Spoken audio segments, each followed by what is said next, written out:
لله وكفى وسلام على عباده الذين اصطفى أما بعد فأعوذ بالله من الشيطان الرجيم بسم الله الرحمن الرحيم اذهبوا بقميصي هذا فألقوه على وجه أبي يأت بصيرا وأتوني بأهلكم أجمعين ولما فصلت العير قال أبوهم إني لأجد ريح يوسف لولا أن تفندون قالوا تالله إنك لفي ضلالك القديم فلما أن جاء البشير ألقاه على وجهه فارتد بصيرا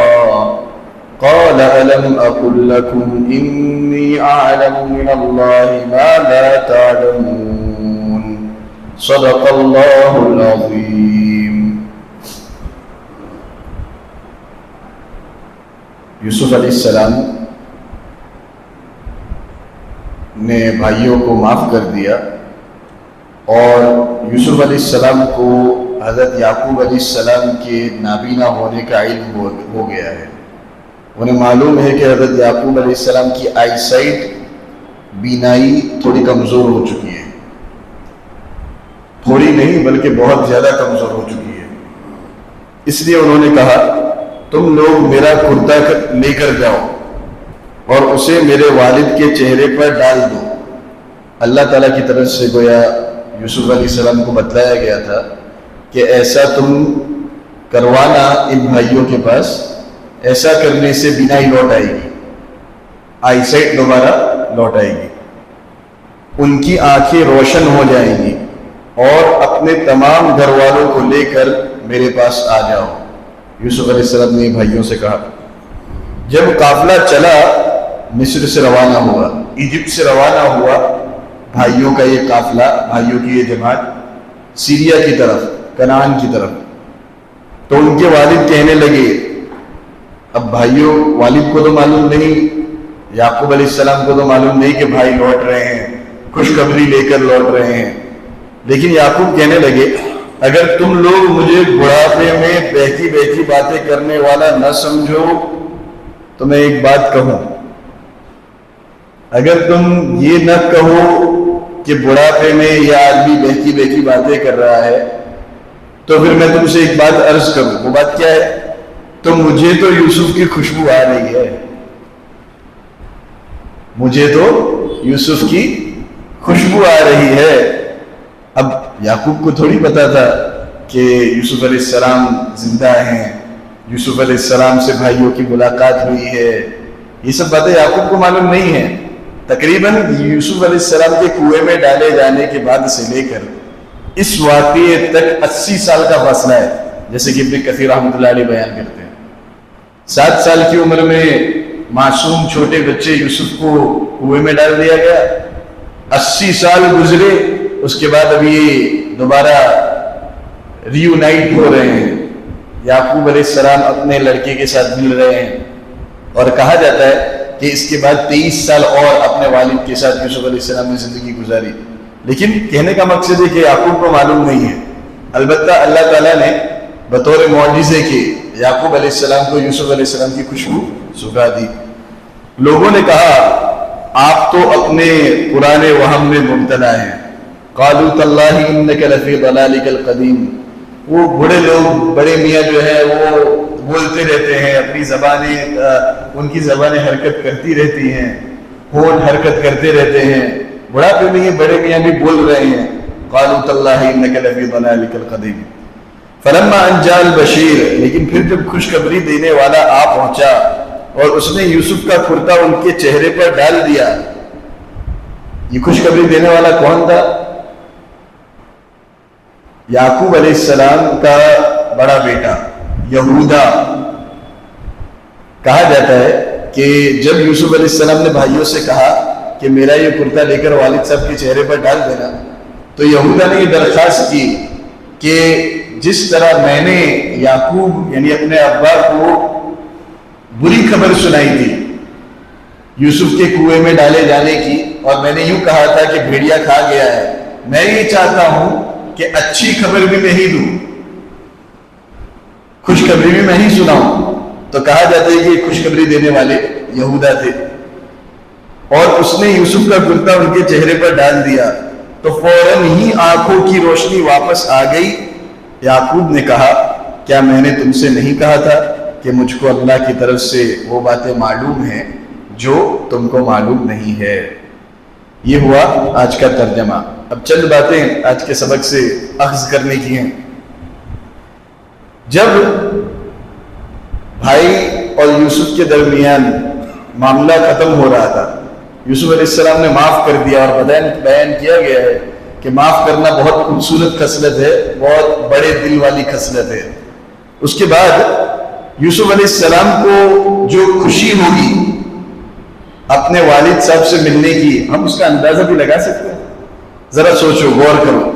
بھائیوں سے ملاقات ہوئی، بیک اینڈ فورتھ ہو رہا ہے، بھائی آ رہے ہیں، بنیامین رک رہے ہیں، بنیامین کو لے لیا گیا، پھر بھائیوں کو دوبارہ بھیجا گیا، پھر بھائی دوبارہ آئے، یہ بیک اینڈ فورتھ ہو رہا ہے۔ ابھی تک وہ اجازت نہیں مل رہی کہ ہم یعقوب سے ملیں۔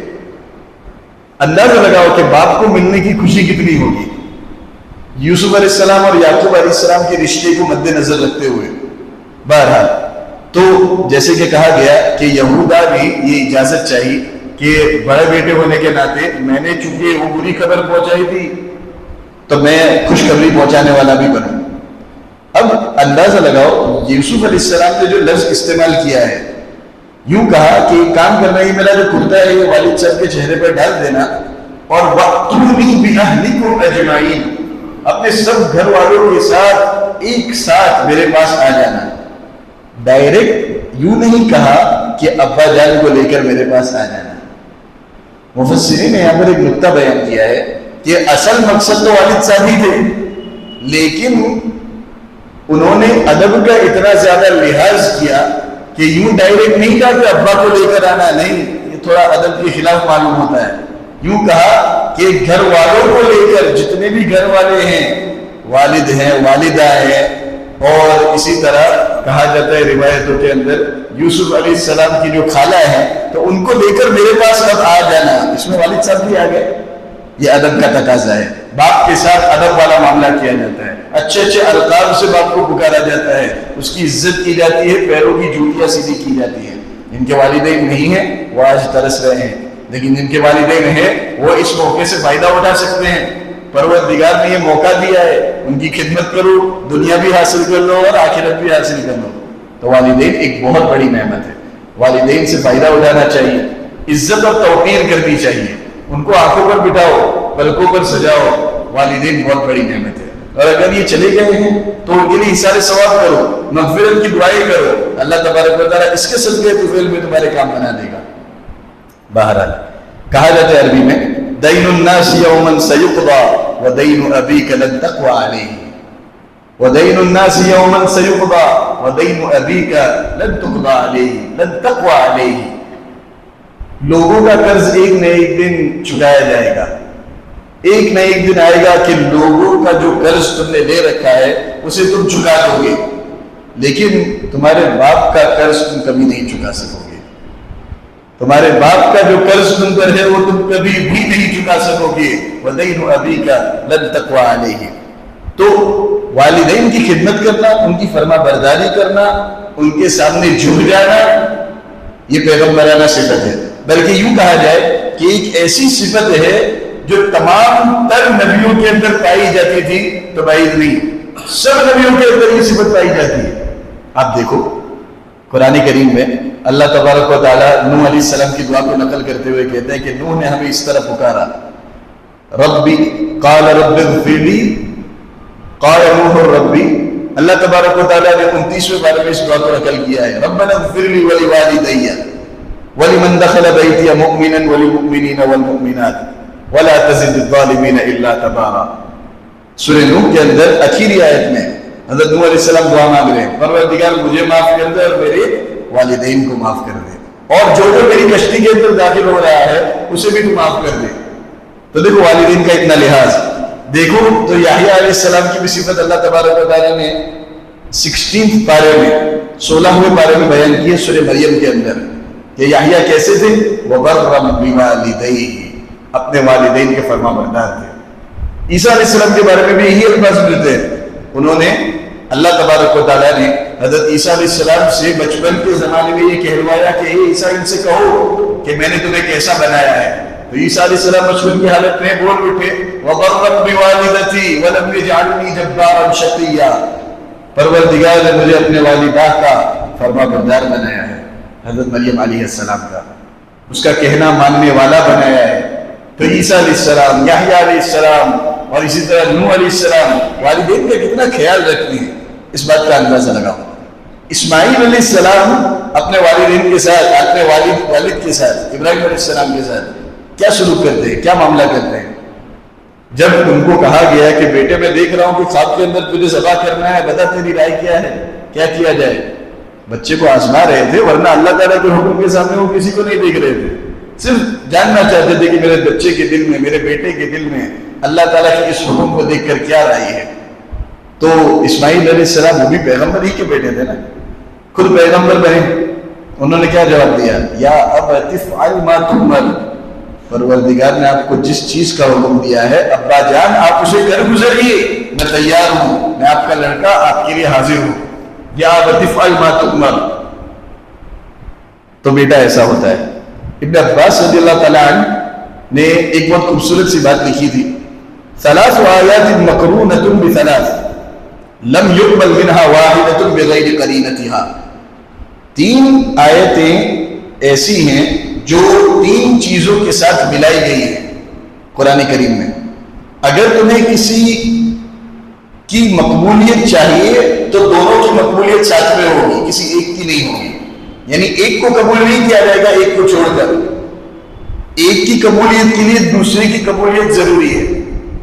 مثلا اللہ تعالیٰ نے قرآن کریم میں فرمایا اطیعوا اللہ واطیعوا الرسول فمن اطاع اللہ ولم یطع الرسول لم یقبل منہ، اقیموا الصلاۃ وآتوا الزکاۃ فمن صلی الصلاۃ ولم یزکی لم یقبل منہ۔ اور تیسری چیز ان اشکر لی ولوالدی فمن شکر اللہ ولم یشکر الناس لم یقبل منہ۔ اللہ تعالیٰ نے قرآن کریم میں یہ کہا اقیموا الصلاۃ آتوا الزکاۃ، یہ 2 چیزوں کو ملایا۔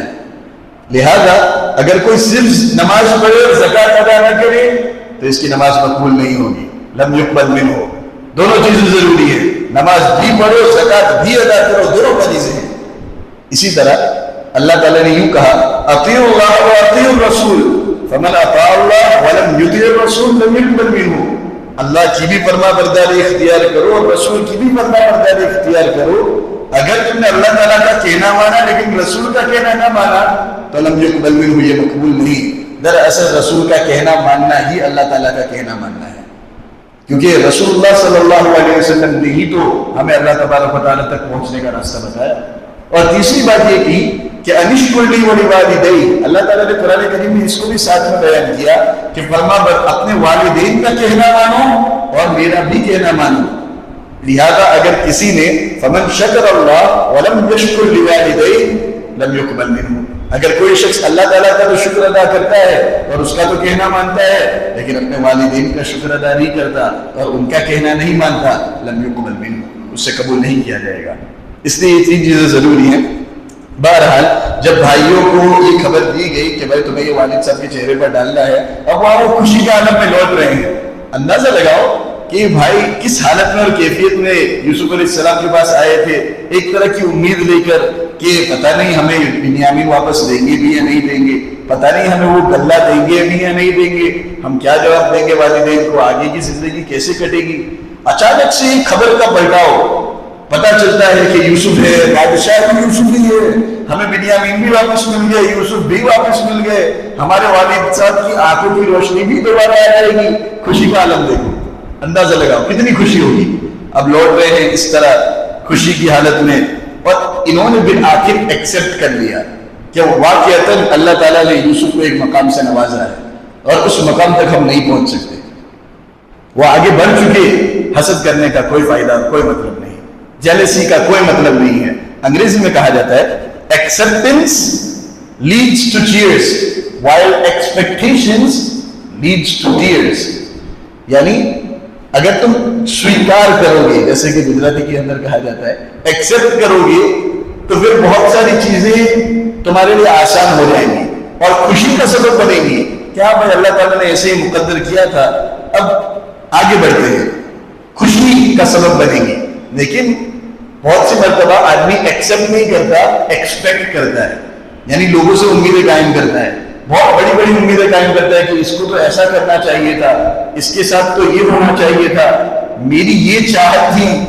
وہ ایکسپیکٹیشنز کے اندر بہت زیادہ نا امید ہوتا ہے، اس لیے کہ کوئی ایکسپیکٹیشنز کم تھوڑی ہوتی ہے، لوگوں سے وہ بڑی بڑی امیدیں لگاتا ہے، اور جب اس کی امید کے خلاف ہوتا ہے تو اس کے دل پر ایک طرح کا صدمہ آتا ہے کہ یار میں نے تو بہت زیادہ امیدیں لگائی تھی اور ہوا یہ، تو خدا پہاڑ اور نکلا چوہا، ایسا معاملہ ہوتا ہے. تو جب یہ لوٹ رہے تھے، اب قرآن کریم نے یہ بھی بیان کیا ہے کہ جب بھائی وہاں سے لوٹ رہے تھے تو اسی وقت یعقوب کے دل میں اللہ تعالیٰ نے یہ بات ڈال دی تھی کہ مجھے یوسف کی خوشبو آ رہی ہے. ہم دیکھتے ہیں، ہمارے تو فی الحال ابھی بچے ہوئے ہیں، تو ہمیں اس بات کا اندازہ ہے کبھی کبھار اللہ تبارک و تعالیٰ دل کے اندر بچے کو لے کر ایک بات ڈال دیتے ہیں. وہ ماں باپ کے اندر، ہم نے اپنے والدہ اور والدین کو بھی دیکھا کہ کبھی کبھی ان کی زبان سے ہم سنتے ہیں کہ مجھے اچانک سے ایک بے چینی ہو رہی تھی، پتہ نہیں کہ کیا ہو رہا ہے کیا نہیں. پھر اچانک سے وہ فون کرتے ہیں تو پتہ چلتا ہے کہ واقعتاً ہم کسی مصیبت کے اندر مبتلا ہونے ہی والے تھے، مجھے پتہ نہیں بے چینی جیسی ہو رہی تھی، اس لیے بیٹا میں نے فون کر دیا. تو والدین کے دل کے اندر کبھی کبھی اللہ تبارک و تعالیٰ ایک طرح کا سکس سینس، چھٹی حس ڈال دیتا ہے. اسی طرح کا یہ چھٹی حس یعقوب علیہ السلام کے دل میں بھی ایک طرح کی فیلنگ ہوئی ہے، مجھے اندازہ ہو رہا ہے کہ یوسف علیہ السلام کی مجھے خوشبو آ رہی ہے. تو یہ چھٹی حس. کمال کی بات یہ ہے کہ کنعان ہی میں، سیریا اور فلسطین ہی میں یوسف علیہ السلام جب کنویں میں تھے اس وقت خوشبو نہیں آئی، اور جب ملاقات کا وقت قریب آیا اللہ تبارک و تعالیٰ نے اس وقت یوسف کی خوشبو سنگا دی. اس میں کیا حکمت، اس میں ہمیں کیا سبق ملتا ہے؟ اللہ تبارک و تعالیٰ جب کسی کام کے لیے کوئی وقت مقرر کرتا ہے تو اس وقت سے پہلے وہ کام نہیں ہو سکتا اور اس وقت کے بعد بھی نہیں ہوگا. اللہ تبارک و تعالیٰ کے مقرر کیے ہوئے وقت ہی پر وہ کام انجام پائے گا، نہ ایک گھڑی آگے نہ ایک گھڑی پیچھے. یہ ہمیں سبق ملتا ہے. تو ہمیں بھی یہ سوچ لینا چاہیے نا کہ ہم دیکھتے ہیں دنیا کے اندر بعض لوگوں کو بعض پر ایک طرح کی فضیلت حاصل ہوتی ہے، وہ ایک بہت اچھا کام کر پاتے ہیں، لوگوں کے درمیان بول پاتے ہیں. بعض لوگ وہ لوگوں کے درمیان بولنے سے گھبراتے ہیں، لیکن ان دوسرے لوگوں کے پاس دوسری خوبیاں ہوتی ہیں، دوسری خصلتیں ہوتی ہیں کہ اگر وہ آدمی جو لوگوں کے سامنے بول رہا ہے وہ ان خصلتوں کو اپنانے جائے تو شاید بہت زیادہ زندگی کا ایک زمانہ گزر جائے. تو اللہ تبارک و تعالیٰ نے دنیا کے اندر اس طرح کا تفاوت رکھا ہے، بعض کو کسی چیز سے نوازا ہے، بعض کو کسی چیز سے نہیں نوازا. لیکن اللہ تبارک و تعالیٰ جب نوازتے ہیں تو پھر کہا جاتا ہے نا کہ خدا مہربان تو گدھا پہلوان. تو بہرحال اسی طرح کا معاملہ اللہ تبارک و تعالیٰ جب نواز دیتا ہے تو پھر اس صورت میں تقدیر اس چیز کو بہت زیادہ آسان کر دیتی ہے. ان المقادیر اذا تصاعدت الحقت العاجز بالقادر. سبحان اللہ، یہ عبارت جو ہے نا اتنی زیادہ پروفاؤنڈ ہے. اس کا مطلب سنو، مقادیر اور تقدیر جب ساتھ ہو گئے تو تقدیر ایک ہیلپ لیس آدمی کو بھی ہیلپ فل بنا دیتی ہے، ایک عاجز آدمی کو بھی قادر بنا دیتی ہے، ایک کمزور آدمی کو بھی طاقتور بنا دیتی ہے. تقدیر ساتھ ہونی چاہیے. بہرحال ایک اور بات ہمیں سبق کے طور پر ملتی ہے، 2-3 منٹ میرے لیے باقی رہ گئی ہیں، کہ یعقوب علیہ السلام کو جب یہودا نے یہ خوشخبری سنائی تو ایک دستور ہے، سنت ہے کہ خوشخبری دینے والے کا بدلہ دیا جائے ایک اچھی چیز سے. یعقوب علیہ السلام نے بھی بدلہ دینا چاہا، لیکن انہوں نے بیٹے سے کہا کہ بیٹا تجھے معلوم ہے گھر کے حالات کیسے ہیں، اسی وجہ سے تو میں نے غلے دینے کے لیے اور لینے کے لیے وہاں پر بھیجا تھا مصر، تو میں کوئی مادی چیز تو تجھے دے نہیں سکتا، البتہ میں ایک دعا تجھے دیتا ہوں، اور وہ دعا یہ ہے کہ میں اللہ تعالیٰ سے مانگتا ہوں، میں اللہ تعالیٰ سے دعا کرتا ہوں کہ تیرے لیے موت کی سختی وہ آسان کر دے. اللہ اکبر. اگر آج ہم یہ کوئی دعا سن لے تو بڑے اٹھیں گے کہ یہ بھی کوئی دعا ہے دینے کی. بہت اچھی دعا ہے، بہت بہترین دعا ہے. پیغمبر کی نظر ہمیشہ آخرت پر ہوتی ہے. اس آخری بات پر بات کو ختم کرتے ہیں. بہت سے والدین اس بات کی تو فکر کرتے ہیں کہ میرے مرنے کے وقت میرے بچے کا کیا حال ہوگا، لیکن بہت سے والدین اس بات کی فکر نہیں کرتے کہ میرے بچے کے مرنے کے وقت میرے بچے کا کیا ہوگا. اللہ اکبر. یعنی سوچنے جیسی بات ہے. پیغمبر کی نظر دنیا پر نہیں آخرت پر ہوتی ہے. وہ اپنے بچے کی دنیا تو سنوارنا چاہتے ہی ہے، لیکن مقصد اصلی کیا ہوتا ہے کہ اس کی آخرت بن جائے. انہی باتوں پر آج کی بات کو ختم کرتے ہیں. انشاءاللہ آئندہ کی تفسیر آگے. درود شریف پڑھ لیں. الحمدللہ رب العالمین والصلاة والسلام علی سید الانبیاء والمرسلین وعلی آلہ وصحبہ اجمعین. ربنا آتنا في الدنيا حسنة وفي الآخرة حسنة وقنا عذاب النار. ربنا هب لنا من أزواجنا وذرياتنا قرة أعين واجعلنا للمتقين إماما. اللهم ألهمنا مراشد أمورنا وأعذنا من شرور أنفسنا. پروردگار ہم تجھ سے عافیت کا سوال کرتے ہیں، اے اللہ ہمارے تمام تر گناہوں کو معاف کر دے. اے اللہ ہماری اولاد کو، ہماری والدین کو، اے اللہ ہمارے تمام تر رشتہ داروں کو ہمارے لیے آنکھوں کی ٹھنڈک بنا. اے اللہ تمام تر لوگوں کے حقوق کو ادا کرنے والا بنا. اے اللہ قرآن کریم کی تعلیمات ہمارے دلوں کے اندر ڈال دے. قرآن کریم کو پڑھنے، اس کو سمجھنے کی اور سمجھانے کی تو ہمیں توفیق سے نواز. پروردگار اس کا شوق ہمارے دل کے اندر ڈال دے اور اس کے مطابق ہماری زندگیوں کو گزارنا ہمارے لیے آسان کر دے. جزا اللہ عنا سیدنا محمد صلی اللہ علیہ وسلم بما هو اہل. سبحان ربک رب العزة عما یصفون وسلام علی المرسلین والحمد